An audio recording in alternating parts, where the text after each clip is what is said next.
Hello friends, welcome to यन्ना investment academy. So Burger King का IPO आने वाला है। 2 दिसंबर से लेके 4 दिसंबर तक ये आईपीओ ओपन रहने वाला है। तो इस आईपीओ के बारे में मैं यहाँ पे आप लोगों के साथ बात करने वाला हूँ।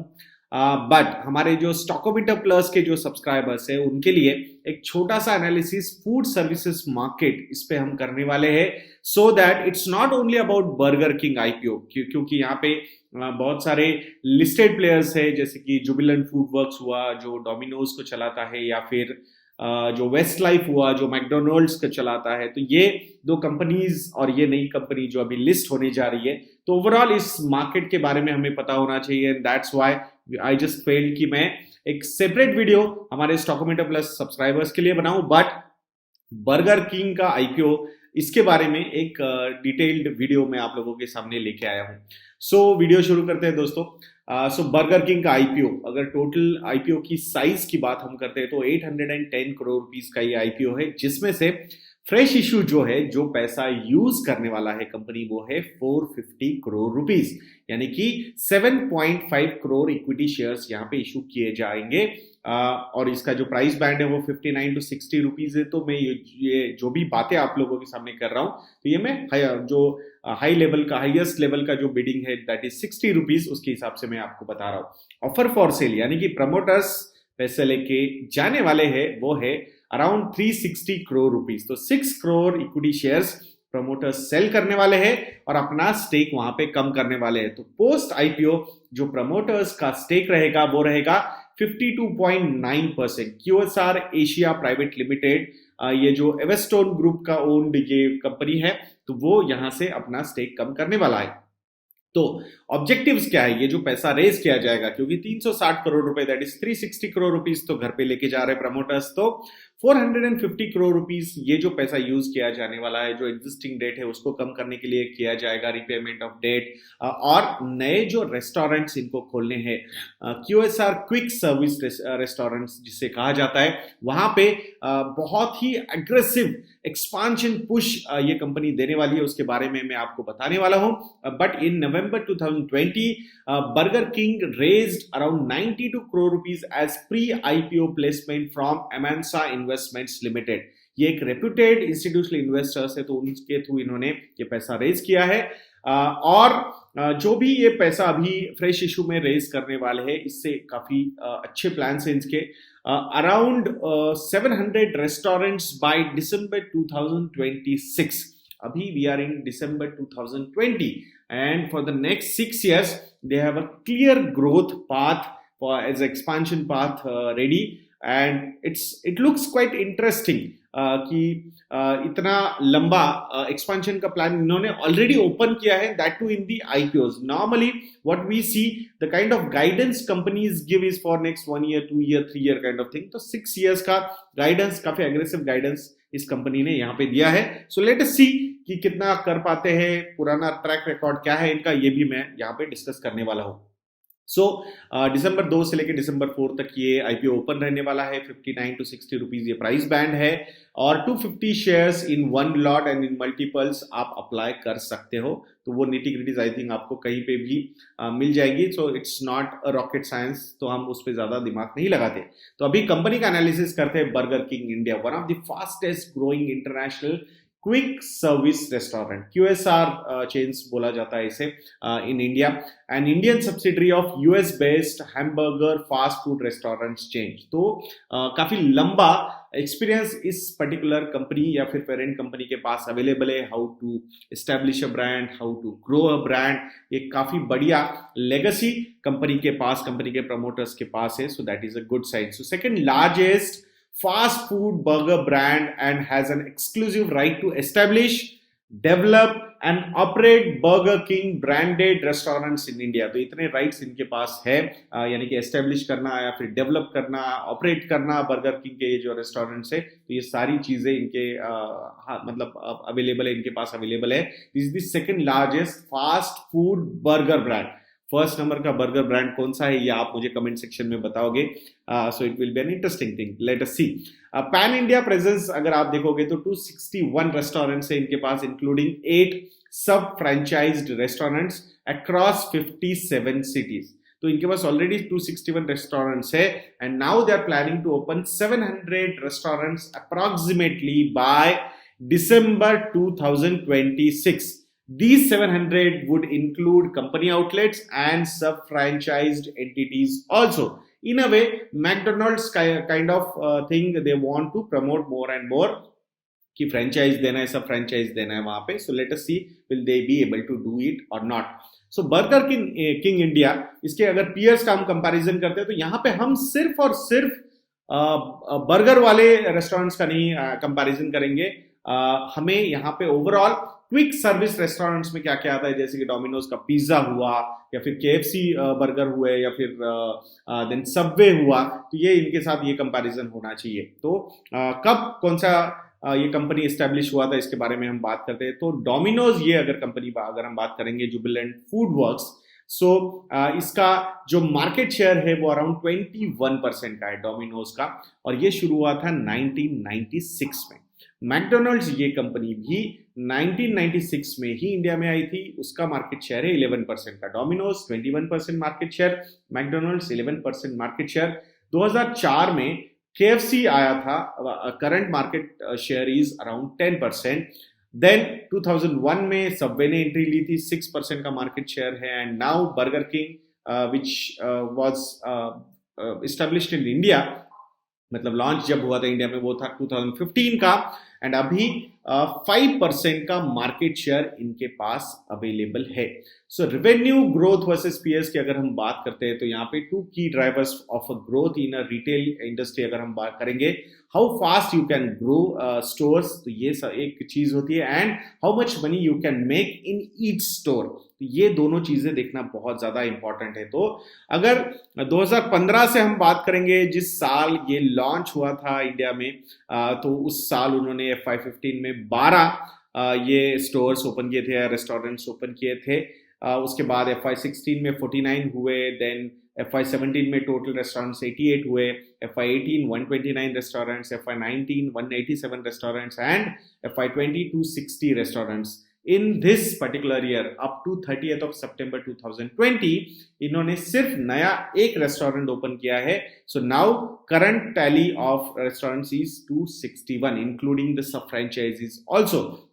So अगर बेस ईयर से हम बात करते हैं तो 85.1% का ग्रोथ रेट नजर आएगा from FY15 to FY20, but it will not be logical because the base was 12. सो 12 से मतलब इट्स लाइक कि आपकी सैलरी कितनी थी, मेरी सैलरी थी 10,000 रुपए, अभी आपकी सैलरी कितनी है, या फिर अभी मेरी सैलरी है 50,000 रुपए, तो आप बोलोगे मेरी 5 टाइम्स ग्रोथ हुई.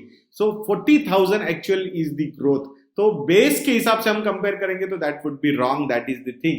बट अगर किसी की सैलरी एग्जाम्पल के तौर पे 10 लाख है और उसकी 11 लाख हो जाती है, तो फिर द डिफरेंस इज कंप्लीटली मतलब अलग होता है ये सारी चीजें. तो इसीलिए बेस इफेक्ट देखना बहुत ज्यादा इंपॉर्टेंट होता है. लो बेस इफेक्ट पे there is no point of comparison. But what is more important, जो गाइडेंस कंपनी ने दिया है. सो ये 85.1% का नंबर कंपनी आपको बता रही है, या फिर बहुत सारे न्यूज चैनल्स, न्यूज पेपर्स अगर आपको बताएंगे, दैट वुड बी रॉन्ग, क्योंकि डोमिनोज का ग्रोथ उन्होंने दिखाया है 11 से लेके अभी तक का 9.1% का, सबवे का ग्रोथ है 2.6% का, मैकडोनल्ड्स का ग्रोथ है 5.4% का, KFC का ग्रोथ है 5.2% का, और इनका ग्रोथ 85% का दिखा रहे अगर 2015 से हम कंपेयर करते हैं तो.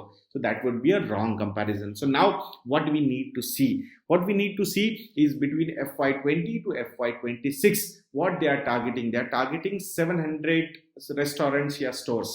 तो उस हिसाब से अगर हम बात करते हैं, so from here the growth expectation is around 18%. अब ये कंपैरिजन हमने एग्जिस्टिंग प्लेयर्स के साथ करना चाहिए, विच इज बिटवीन 2.6% to 9.1%. तो उस हिसाब से 2 टाइम्स ग्रोथ की जो विजिबिलिटी ये इन्होंने गाइडेंस दिया है, so that is an aggressive guidance. अगर ये कर पाएंगे तो डेफिनेटली ये जो शेयर प्राइस है ये मल्टीबैगर रिटर्न्स आपको दे सकती है, अगर ये गाइडेंस इन्होंने फॉलो किया, अचीव किया तो ये सारी चीजें हैं कि हमें देखनी बहुत जरूरी है कि will the company be able to give this kind of growth. तो यहां ये आपने याद रखना चाहिए. नाउ फाइनेंशियल्स के बारे में अगर हम बात करते हैं तो एक फेनोमिनल ग्रोथ यहां पे नजर आती है इनके रेवेन्यूज फ्रॉम ऑपरेशंस में. FY17, I'm not considering FY15 or FY16 revenue numbers. If we consider FY17 revenue numbers, those were 230 crore rupees, and in FY20 the revenues were 841 crore rupees. So in 3 years time the CAGR growth was 54.2%. FY21, first half of FY21, the total revenues are 135 crore rupees. It's better we should not compare these numbers with earlier year numbers because we are going through a pandemic और जहां पे restaurant business पे सबसे बड़ा impact आया है and which is visible also. So इसीलिए FY21 को आप इग्नोर कर सकते हो. The best thing which came up was the 54% revenue growth CAGR terms पे. Now EBITDA की अगर हम बात करते हैं तो consistently EBITDA is growing and EBITDA margins are also growing. So FY17 they were at negative EBITDA, FY18 they were positive EBITDA 8.2 crore rupees, in FY19 the EBITDA number was 79 crore rupees. And the EBITDA margin was 12.5%. In FY20, the EBITDA number was 103.9 crore rupees. The EBITDA margin was 12.4%. So now looks like they have achieved a good EBITDA over here. अभी क्या होगा? अभी होगा operating leverage. मतलब कि जैसे जैसे आप आपके रेस्टोरेंट्स स्टोर्स वगैरह बढ़ाते जाओगे और ये एबिटा अगर आप मेंटेन कर पाओगे या फिर एफिशिएंटली ये सारी चीजें मैनेज करोगे तो आपके मार्जिन्स भी यहां से इंप्रूव हो सकते हैं. So looks like company is on the verge of that particular conversion. So that we need to see. अब जैसे रिटेल सेगमेंट में हम देखते हैं same store sales growth SSSG, मतलब SSSG माना जाता है. तो वो same thing even quick service restaurants में भी देखा जाता है. तो यहाँ पे हम वहां कंपेयर करेंगे Domino's, McDonald's and Burger king को. तो FY18 में जो सेम स्टोर सेल्स ग्रोथ था वो डोमिनोज का था 13.9%, Westlife that is McDonald's था 15.7% and Burger King was 12.23%. But FY19, which was a blockbuster kind of year in terms of the same store sales growth for Burger King, it was at 29.21%. Westlife that is McDonald's 17.4%. FY19 for Domino's it was 16.4%. तो यहाँ पे दोनों जो nearest competitors थे उनको एक बहुत ही handsome वे से ये नंबर बीट करता हुआ नजर आया था. दो FY20 was a very sluggish year for Burger King. I do not know what was the reason for that. Surprising था. The same store sales growth for Domino's was 3.2%, Westlife for 4% and minus 0.3% for Burger King. So overall current outlets की अगर हम बात करते हैं तो Domino's की current outlets है 1354, McDonald's that is Westlife 481 stores outlets and Burger King 261 outlets. So let us see. But यहाँ से जिस तरीके का guidance Burger King ने दिया है, now they will after the successful IPO they will have good amount of liquidity also with them, so that aggressiveness can continue and new store additions वगैरह काफी अच्छी तरीके से हो सकते हैं. So that will be a good kicker for the growth. Now operating expenses की अगर हम बात करते हैं तो ये mix कैसा है? तो cost of goods sold is 35%, delivery expenses 6%, ad spend 6%, royalties 4%. तो ये जो expenses है ये variable expenses है. So what are the fixed expenses? उसका percentage क्या है उसकी अगर हम बात करते हैं, so 12% is rent and utilities, 16% employee spend, other operating expenses around 7% and DRDS and allowances 13%. तो ये fixed expenses है which is close to 48%. तो ये 48% है and 52% expenses are variable expenses, and that's why what we have seen in H1 FY21 the profitability was severely impacted. अगर financial trends हम देखते हैं, so FY17 हो the losses were 71 crore rupees, FY18 the losses were 82 crore rupees, FY19 the losses were 38 crore rupees, FY20 the losses were 76 crore rupees, and H1 FY21 the losses were 118.9 crore rupees. अभी आप बोलोगे ऐसी कैसी company है ये? Last 4-5 सालों में एक साल भी ऐसा नहीं है जहाँ पे इसने प्रॉफिटेबिलिटी कमाई है। सो वो जो भी इन्वेस्टमेंट करने थे कंपनी को, पेरेंट कंपनी कर चुके हैं। Now they are looking at the profitability coming soon. Operating cash flows की अगर हम बात करते हैं तो consistently operating cash flows are improving. FY18 30 crore rupees, FY19 86 crore rupees, FY20 112 crore rupees के ऑपरेटिंग कैश फ्लोज है। तो यहाँ पे consistently operating cash flows are increasing. Now they are going to have good amount of liquidity also with them, and soon I think in few quarters only I feel the company will be in a profitable mode. So let us see, and that's why and they have the capacity. So यहाँ पे aggressiveness उन्होंने expansion में दिखा है, and that's why we have seen the losses because ये जो नए नए stores वो open करते जा रहे थे, revenues उतने strongly आ नहीं रहे थे. So for some time it can continue, but I think the company is on the verge of getting profitability. So अभी आप बोलोगे कि भाई वैल्यूएशन कैसे किया जाए, क्योंकि प्रॉफिटेबिलिटी तो है ही नहीं, तो प्राइस टू अर्निंग्स रेशियो के हिसाब से तो बात ही नहीं हो सकती. तो यहाँ पे दो पैरामीटर्स पे हम यहाँ पे बात कर सकते हैं, market cap to sales and market cap to EBITDA. अगर ये हम बात करते हैं तो FY20 के हिसाब से जुबिलेंट फूड वर्क्स का जो मार्केट कैपिटलाइजेशन था वो था 8.5 times market capitalization to sales ratio. Westlife Development, that is McDonald's, was 4.5 times, and Burger King अगर हम देखते हैं तो it was at 3.5 times. तो यहाँ पे मार्केट कैप टू सेल्स के हिसाब से the company is looking attractive. Market cap to EBITDA के हिसाब से अगर हम बात करते हैं सो 37 टाइम्स का ये नंबर है for Jubilant Food Works. Westlife that is McDonald's 47 times and Burger King is at 22 times. तो यहाँ प्रॉफिटेबिलिटी नहीं है, बट ये बाकी के एंगल्स अगर सेल्स एंड एबिटा के हम एंगल्स देखते हैं so definitely the attractiveness is looking there. So अभी देखते हैं कैसे कैसे ये सारी चीजें होती है. The best thing is the aggressiveness in the expansion the companies, the kind of guidance company is giving. Let us see कि अगर वो कर पाते हैं so definitely it would be an ideal thing to watch. But यहाँ पे हमने अच्छी बातें तो सारी कर ली, बट रिस्क भी कुछ कुछ हो सकते हैं, जैसे कि ये कोविड रिलेटेड जो रिस्क है जो हमने देखा है अभी, अगर ये मेंटली रहा, लोगों में स्पेंडिंग का कल्चर नहीं हुआ रिवाइव हो, so I think there will be a big risk for this particular business. तो यहाँ पे अभी मेरे हिसाब से तो ये सबसे बड़ी रिस्क नजर आ रही है. बाकी Burger King's exclusive right to develop, operate franchise in India is dependent on the master also. मतलब कौन franchise लेगा, वो develop कैसे करेगा, agreement कैसे होंगे, सही में executions हो पाएंगे नहीं हो पाएंगे, तो ये सारी चीजें अगर हम देखेंगे तो definitely there are going to be a lot of risks involved. बाकी फाइनेंशियल टर्म्स में there is no profitability, तो ये रिस्क रहेगी.